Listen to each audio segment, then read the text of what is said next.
ಹೆಚ್ಚು ಮಾತನಾಡಕ್ಕೆ ಇಷ್ಟಪಡೋದಿಲ್ಲ.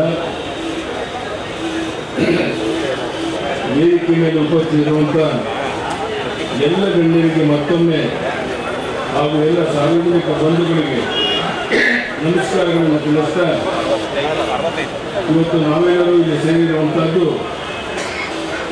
ಕೇವಲ ಒಂದು ಶಿಲ್ಪದ ಅನಾವರಣಕ್ಕಾಗಿ ಮಾತ್ರವಲ್ಲ, ಇದು ಶತಮಾನಗಳಿಂದ ಜ್ಞಾನದ ಬೆಳಕನ್ನು ಬೆಳಗಿದ ಅಣ್ಣ ಬಸವಣ್ಣನವರ ಉಪದೇಶ ಹಾಗೂ ಆದರ್ಶಗಳ ದಿವ್ಯ ಜ್ಯೋತಿಯನ್ನು ಮನೆ ಮನಗಳಲ್ಲಿ ಹೆಚ್ಚಬೇಕೆಂಬ ಹಂಬಲದ ಪ್ರತೀಕ. ಈ ನಿಟ್ಟಿನಲ್ಲಿ ಮಹಾನ್ ಮಾನವತಾವಾದಿ ಜಗಜ್ಯೋತಿ ಬಸವೇಶ್ವರ ಪುತ್ಥಳಿ ಅನಾವರಣ ಕಾರ್ಯಕ್ರಮ ಶ್ಲಾಘನೀಯವಾದ ಸಾರ್ಥಕ ಕಾರ್ಯವಾಗಿದೆ. ಮತ್ತು ಅನುಭವ ಮಂಟಪದ ಒಂದು ರೂವಾರಿಗಳಾದ ಮಾಜಿ ಮುಖ್ಯಮಂತ್ರಿಗಳಾದ ನಮ್ಮೆಲ್ಲರ ನಾಯಕರಾದ ಶ್ರೀ ಯಡಿಯೂರಪ್ಪನವರೇ, ಈ ಪ್ರತಿಮೆ ಅನಾವರಣ ನಮ್ಮೆಲ್ಲರಿಗೂ ಹೆಚ್ಚು ಸಮಾಜಮುಖಿ ಕಾರ್ಯ ಮಾಡಲಿಕ್ಕೆ ಸ್ಫೂರ್ತಿ ನೀಡಲಿಕ್ಕೆ ಹಾರೈಸಿ ಆಶಿಸಿ ನನ್ನ ಮಾತು ಮುಗಿಸ್ತೇನೆ. ಸೋದರಿ ಗಂಗಾಂಬಿಕೆ ಕೂಡ ಇದ್ದಾರೆ.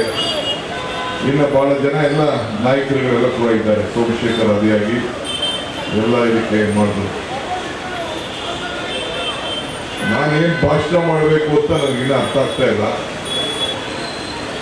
ಯಾಕೆ ಎಲ್ಲ ಹುಡುಗರೆಲ್ಲ ಬಹಳ ಬಿಸಿ ಇದ್ದಾರೆ. ಎಲ್ಲ ಇನ್ನು ಎಲೆಕ್ಷನ್ ಯಾವುದು ಬರಲಿಲ್ಲ, ಇನ್ನೂ ಸ್ವಲ್ಪ ಲೇಟ್ ಆಗ್ತದೆ. ಎಲೆಕ್ಷನ್ ಬರ್ತಾ ಇದೆ ಅಂತ ನಿಮ್ಮ ಕೂಗು ನೋಡಿದ್ರೆ ಆಗ್ತದೆ. ಹೊಸ ಬೆಂಗಳೂರು 5 ಬೆಂಗಳೂರು ಮಾಡಿಬಿಡಿ ನೀವು. ನಮ್ಮ ಸುರೇಶ್ ಕುಮಾರ್ ಮನೆ ಮೌನ ಕೂಡ ಆಚರಣೆ ಮಾಡಿದ್ರು BJP 5 ಬೆಂಗಳೂರಾಗಿ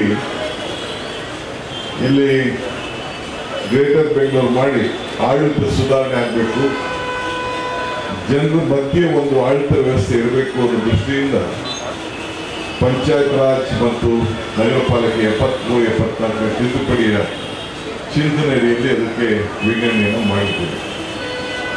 ಬೇಕಾದಷ್ಟು ಟೀಕೆಗಳು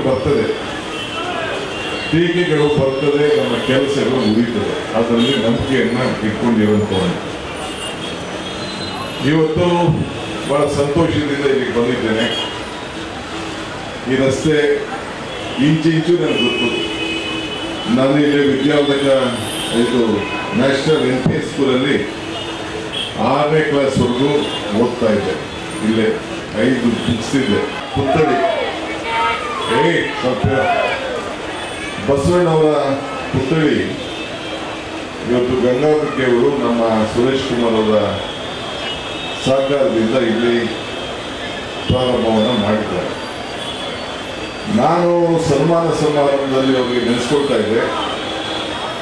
ಇದಕ್ಕಿಂತ ಮುಖ್ಯವಾಗಿ ಗಂಗಾಂಬಿಕೆಯವರ ಅವಧಿಯಲ್ಲಿ ಬಸವೇಶ್ವರ ಸರ್ಕಲ್ನಲ್ಲಿ ವಿಧಾನಸೌಧದ ಪಕ್ಕದಲ್ಲಿ ಮಾಡಿರುವಂಥ ಆ ಒಂದು ಐತಿಹಾಸಿಕವಾದಂಥ ಪುತ್ಥಳಿಗೆ ನಾನು ಅವರಿಗೆ ಯಾವಾಗಲೂ ಕೂಡ ಅದನ್ನು ನೋಡಿದಾಗೆಲ್ಲ ಅವರನ್ನು ನೆನೆಸ್ಕೊಳ್ತಾ ಇರ್ತೀನಿ.